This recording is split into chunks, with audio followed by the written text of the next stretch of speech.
got home, my kids, they're still shook up. But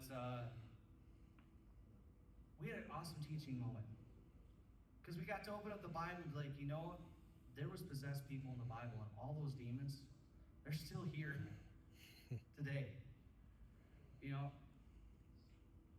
there's people all over the place that are still possessed by demons today.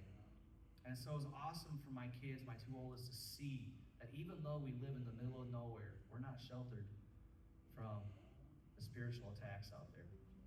All right, so I got a couple songs left for you guys.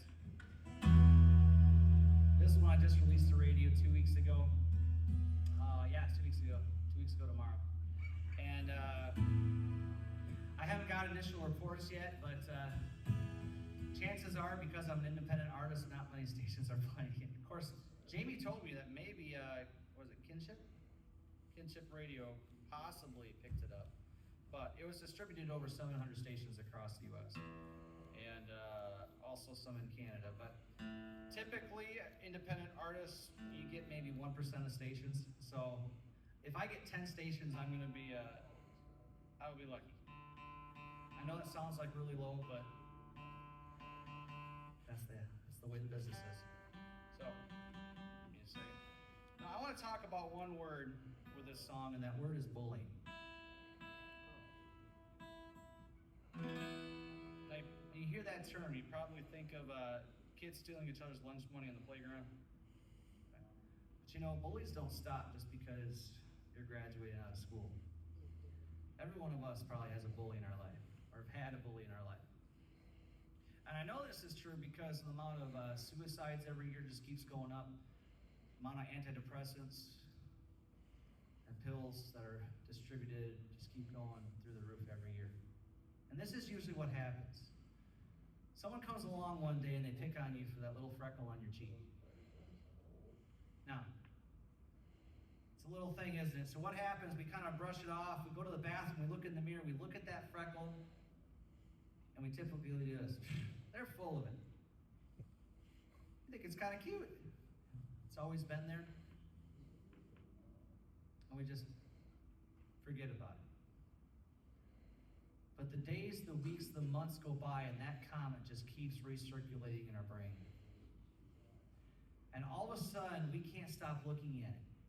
And then one day we look in the mirror, and before our eyes, it just starts growing, doesn't it? At least in our mind. So what do, ladies? We get out the makeup, we try to cover it up. Guys, we start wearing hats because our hair is just going places.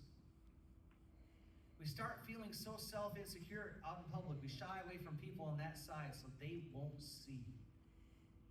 And we start wondering why our friends and our family never told us about our blemish. Because we are so focused in this life on impressing everybody around us. The truth is, the person that originally made that comment might not even remember. But it eats us up. The lack of self-worth in this world is just at an all-time low. We forget, in Psalms it says, He knits us in our mother's womb. We're never going to make everyone happy in this life. It's impossible. We need to stop living to impress this world. We need to start living to impress our Heavenly Father. As kids, all we want to do is make our parents proud, don't we? We want to hear, I'm proud of you, son. I'm proud of you, daughter. A lot of times as believers, we don't live that way. To make our Heavenly Father proud of us.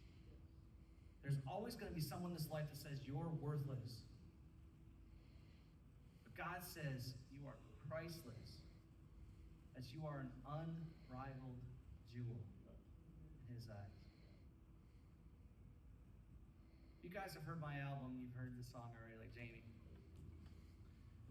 I'm so thankful that the song did make it on the album.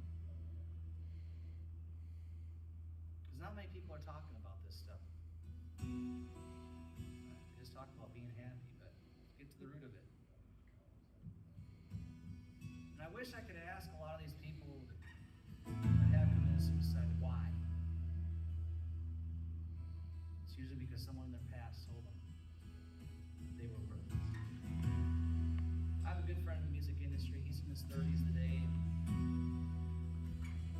still struggles with something that happened when he was 5 years old in kindergarten. See, his teacher put him in special ed without his parents' knowledge, and he was there for several months until his parents finally figured it out. And her reasoning was that he could not color in the line straight. Now, he's okay today.